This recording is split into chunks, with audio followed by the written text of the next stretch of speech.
All right, so cycle syncing your nutrition. Some of this is in my planner, the Cyclical Living Planner. So I'm just going to give you like a really easy and short description of it.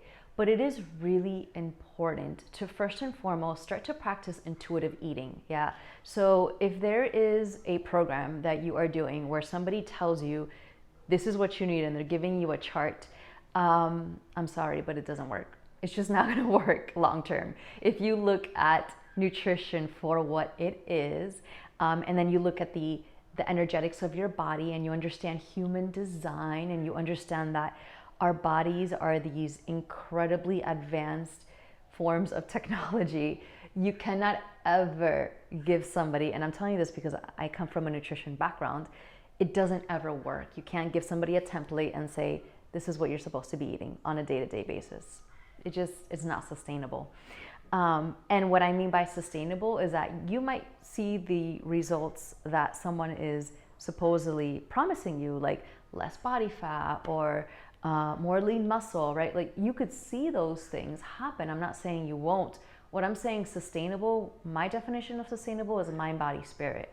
So energetically, mentally, with the hormones in your body, there are so many things happening in our bodies, and we need to get out of this black and white, physical only kind of understanding for nourishing the mind, body, and soul. So when we look at the bigger picture, we need to understand that nourishment, let's stick to food for now, is really dependent on where we are in our cycles first and foremost, linked to intuitive eating. So intuitive eating means that first and foremost, you need to actually cleanse your body of a lot of the things that are holding you back from actually activating intuitive eating. That's like primary. So don't just like get off this video and then be like, I'm just gonna try intuitive eating and I'm really craving ice cream and Coca-Cola.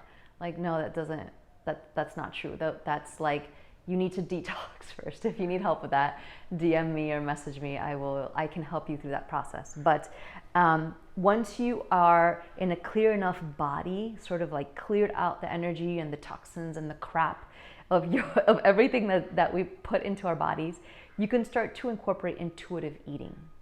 And so then now you're accessing a deeper level of intelligence that incorporates everything that I just talked about, because you don't need to logically know that. You don't need to logically understand what inner season that you're in.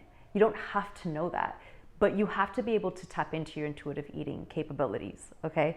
So once you're doing that, then you can apply cyclical living into that and say, oh, okay, so this is what happens to me. I'm gonna make it really practical. So in my luteal phase, I noticed that, and luteal is between the time that you ovulate until your menses. Yeah, so those days, I don't want to put a time cap on it, but it's usually between like 9 to 12 days, depending on your luteal phase. It's really important to get healthy fats into your diet because your body is going to be prepping for the shedding process of the menses or pregnancy.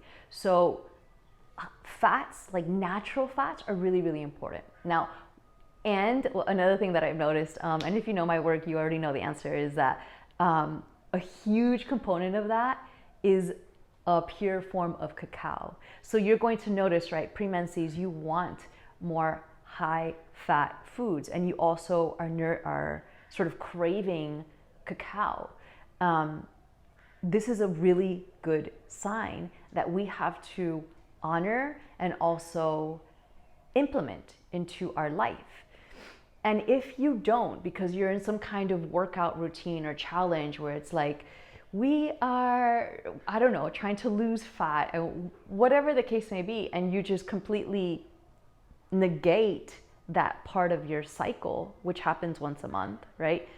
Once it comes time for your menses or the next cycle, you're going to start to notice effects. And this is where like your hormones get thrown off and you start to lose your hair, you start to gain too much weight or lose too much weight, or your skin, like you know, we're treating our body as if it's this like black and white square kind of box, where like I'm just going to focus here, and then if I lose hair, or if my skin goes bad, or if my vision starts to go bad, then that's another problem. And it's not, it's all related. So coming back to the reason why cyclical living and nourishing your body cyclically is so important, understanding that your hormones are foundational for that process. So that's a really good tip. Like pre-menses, after ovulation, you need to have a higher fat content in a very healthy way, right? You probably already know what that means. Avocados, coconut oil, seeds and nuts, olive oil, like just really healthy, nourishing foods. Cacao for me, like pure cacao, like the cacao bean. And you can't get a hold of that, just like the highest cacao percentage possible. And you're going to notice if you start to follow this, as you go into menses and spring, you're going to naturally eat lighter. And I'm not saying that you're going to crave salads, but your food options are going to be lighter. And if you're implementing your cyclical workouts, you're going to notice that naturally your body is going to regulate. You're going to increase your protein. Your carbs are going to level out, so you're not depending on them too much. Your sugar levels are going to stay balanced. So this is all, I'm sharing with you my experience because I've come from this background of nutrition and then only fitness, and then sort of like giving up on it all because none of it felt sustainable. And then I'm realizing, oh, it's because I wasn't implementing cyclical living. So this is just a reminder for you to start clicking into that concept and start to understand that your body needs different foods at different times, and to honor that. And so when you bring in movement and nutrition, right, and you honor the cycles of what your body actually needs in this very moment, you're going to start to feel really good. You're going to have better energy more of the time. You're going to have really good, deep, restful sleep, regenerative sleep. And if you haven't looked at the research of sleep, that's huge, right? So there's just so many benefits to this. I hope that this helps you. If you are looking for more sort of tips and understanding of how to do this, DM me. If you want to see more of these kinds of videos, let me know. And yeah, I challenge you again to notice first and foremost if you can start to have intuitive eating in your life, and then can you start to think of this concept of cyclical nourishment for your body for sustainable, good, amazing energy. Okay, thanks for listening.